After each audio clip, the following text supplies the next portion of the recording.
Hello, my friend, and welcome back to another episode of the Colorful Futures podcast. I'm your host, Leora, career coach, talent acquisition consultant, and founder of Colorful Futures. In this show, we talk about all things related to careers and business through the lens of the lived experiences of folks with marginalized identities, intersectional identities, people who have been historically underrepresented in business and in corporate work. You can expect to hear real stories, advice, and tips from myself as well as other guests on the show. And our goal is to help you build a successful and sustainable career where you can be your authentic self. In the recent months, I've been working with a lot of clients that have transitioned from focusing on their job search to building a business, or people who've just always wanted to build a business and are starting that journey. And I've found that every client I work with, or most clients, are having similar struggles around, they know they want to have a successful, sustainable business, and they know that their end goal would be offering a certain kind of service or an offer or working with certain kinds of people, but getting from where they are now, which is, step one, to earning that income, earning enough money to replace the job that they either have or that they would hope to have.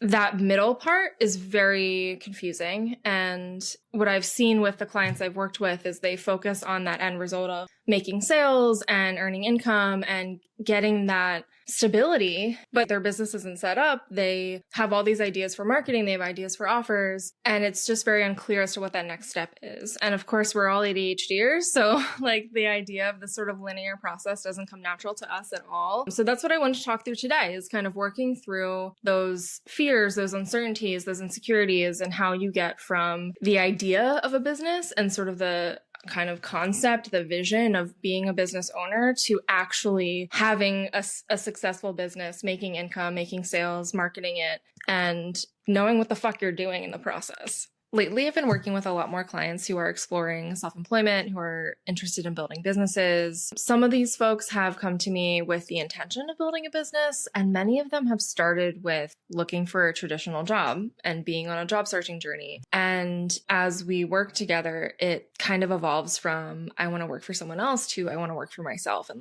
what the fuck does that look like? So as I work with people, whether they're in my group program, Claim Your Career, or one-on-one, naturally, the way that I approach my coaching in both group and one-on-one settings is we always start with career discovery, or as I like to call now, career disco. So through career disco, we define where they've been, what worked, what didn't, what they like, what they don't. We talk through the skills that they've learned that they want to keep growing or that they want to keep using, and then the things that they don't. So maybe, if you have a background in sales and you're like, I really liked consulting with clients, I really liked creating solutions, I liked the organization part of it, but I really didn't like the sort of sales driven cold calling part.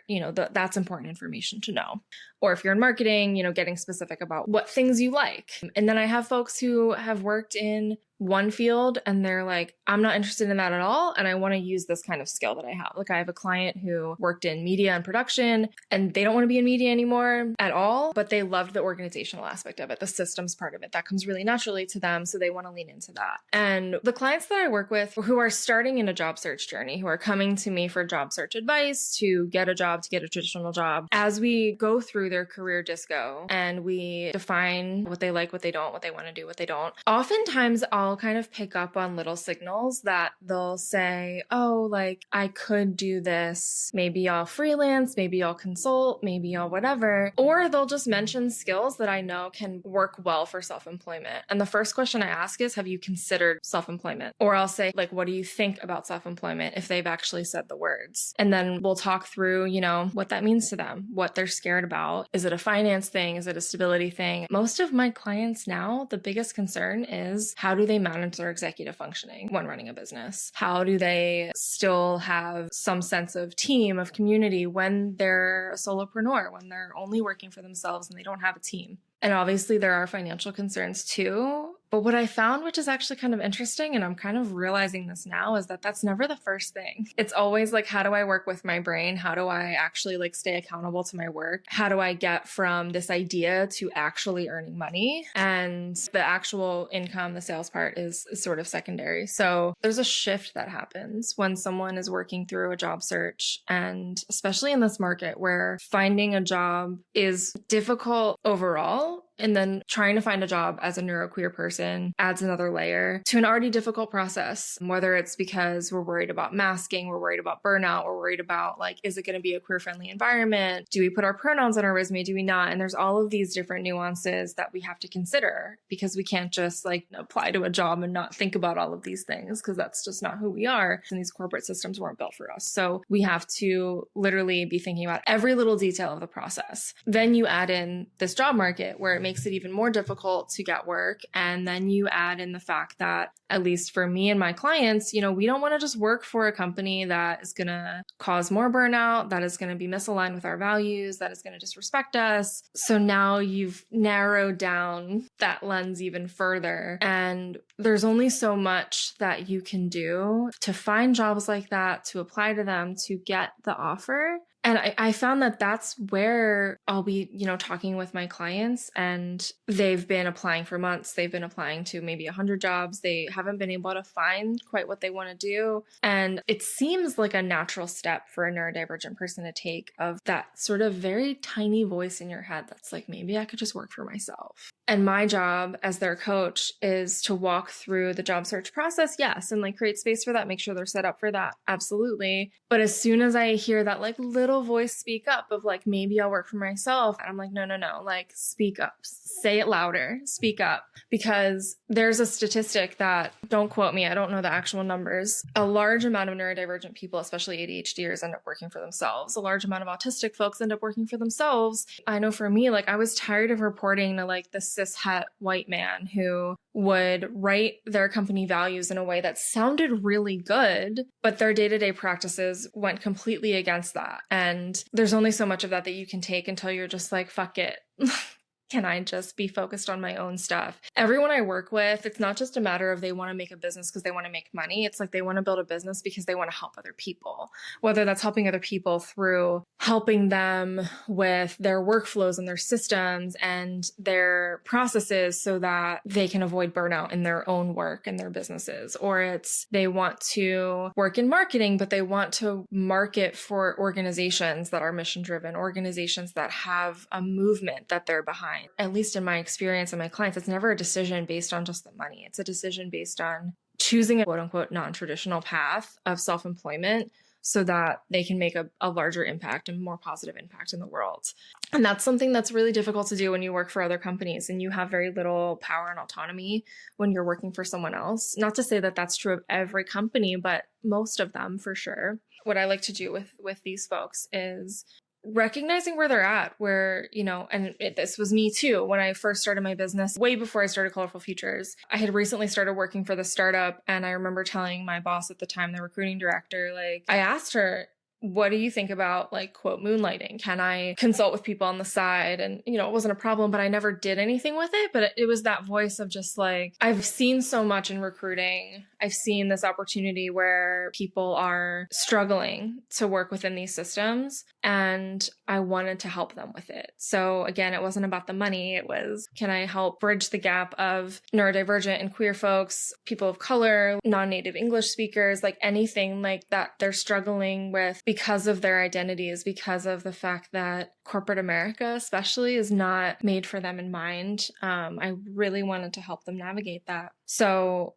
it wasn't until maybe a year and a half later that I actually had the opportunity and the time to build the business. And in the beginning, I found with myself and with my clients, you have all of these ideas. You have this swarm of thoughts that comes through of who you want to help, what you want to do, all the worries, all the concerns. Like there's 1,000,005 things going on and 1,000,005 ideas that run through your brain. And if you want some help organizing that, you can listen to my other episode that talks about organizing all of your thoughts around entrepreneurship and self-employment. But really the key is to dig into like, what's the why behind it? And so this is actually something I've been doing recently with the clients who have gone from I'm job searching to, I have this sort of idea of like, maybe I'll consider self-employment. And then we talk about it a little bit more. And then they go to, okay, well, what's actually next? Like, how do I make this a reality?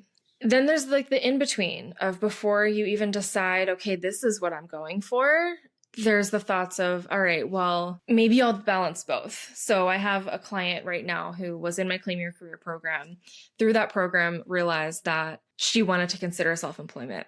And so what we've been working on together is both. You spend some of your time on your job search. You spend some of your time taking some initial steps to build a business. And maybe you get a job, in which case maybe the business gets put on hold or you spend less time on it, or maybe you still job search and maybe you don't get anywhere, but then you're still putting time and effort into your business and just kind of balancing both of those things.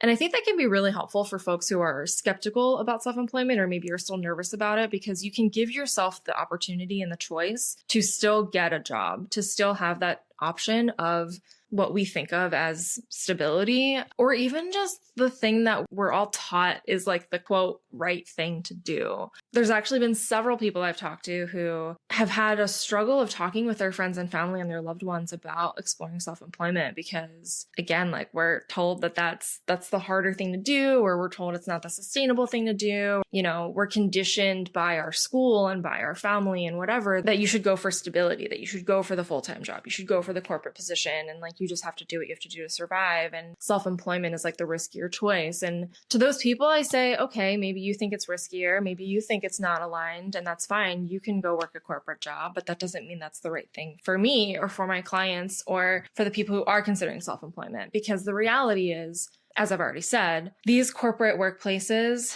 traditional work as we know it, especially in the US, it's not built for us. So to tell a neuroqueer person, to tell a multiply marginalized person that it's, I don't know, insert anything here, that it's selfish, that it's privileged, that it's like unrealistic to go and start a business and be self-employed.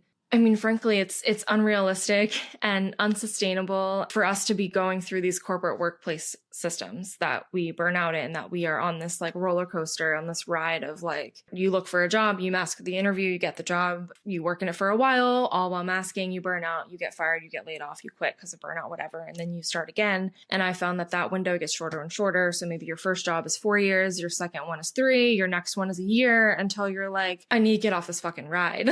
Like, you know, we can't keep doing that. And that for me was something I really had to think about when I started my business. Was like, I was laid off. It was really difficult to find a job for a recruiter. And I was like, what am I going to do? I could keep applying, which I was doing in the beginning. I was like, maybe I'll go back and I'll work for a coffee shop again. And like for a little bit, and by a little bit, my ADHD brain is like, a little bit, but it was like maybe an afternoon. I was like, maybe I'll go work at a coffee shop again. And then I had to think through, like, I was romanticizing the idea because I was like, okay, I could get income. I could have a little social life. I could have a little structure.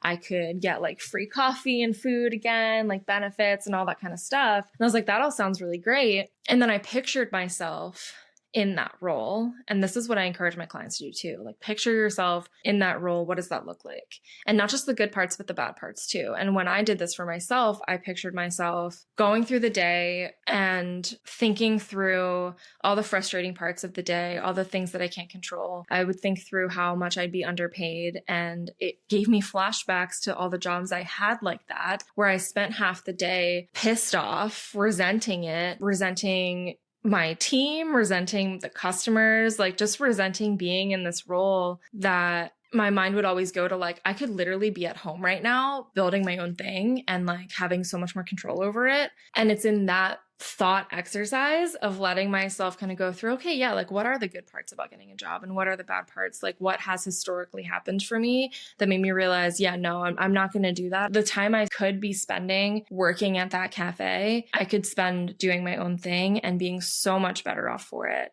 This is why I tell people too, like, self-employment is scary, but it's also empowering. And you're kind of picking your hard. You know, do you want the hard of trying to fit within these systems that just fuck you up for so many reasons? Or do you want the heart of being able to build something really beautiful and help other people in the process? When you're kind of holding both of these things, you're still job searching, you're still applying when you can, and you're building your business and you're taking those steps.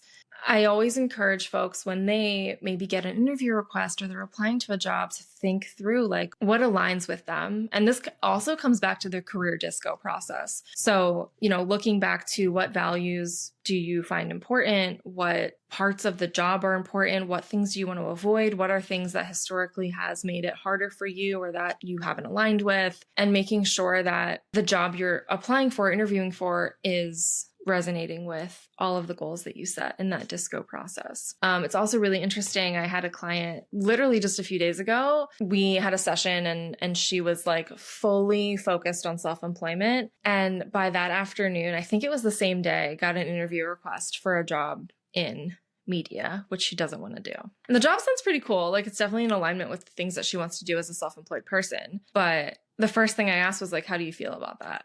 Like, are you feeling excited? Are you feeling nervous? Are you feeling like what's going on? And I think that's one of those things like she can't really identify until she does the interview. But this has also happened before with the same client. They did an interview that they were excited for and they were like, this could be really cool. It's with someone I worked with before. And they did the interview. And at the end of it, they were like, oh, it was actually reflected to me how much working in media sucks. And how much it's soul sucking. And like through allowing herself to take the interview, it confirmed to her that self-employment is the way to go. It confirmed everything that she figured out on her own, but still like giving yourself the chance to say, okay, great, got this interview, or like I'm applying for this job. Let me just keep this as an option. And it can tell you a lot because if she did the interview and was like, this sounds awesome, I'm going to give it a shot, and this could mean more stability and like all the things that, she's looking for, then I'd be super happy about that. And that's like the whole idea. But what I found most often is those moments of allowing yourself to still explore working for someone else. I like to kind of think of them as like the universe testing you. And this is what I told this client was like, this is sort of a little test to be like, okay, you've made this decision for self-employment. Now we're going to give you this other thing and just see what you do with it. And this has happened with me too. I got an interview. It was a few months after I started Colorful Futures. So it was in like August of 2023. And I got an interview for a job and was exploring that. And it sounded really cool. And again, I was romanticizing it. I was like, oh my gosh, I could be making like almost 6 figures again. I could like have this structure. I like won't have to do all these hard things of like building a business. And then it was a referral from an old coworker and she talked to me about it. And I was excited for it. And she seemed so hesitant. And then I found out later that it was a really bad opportunity.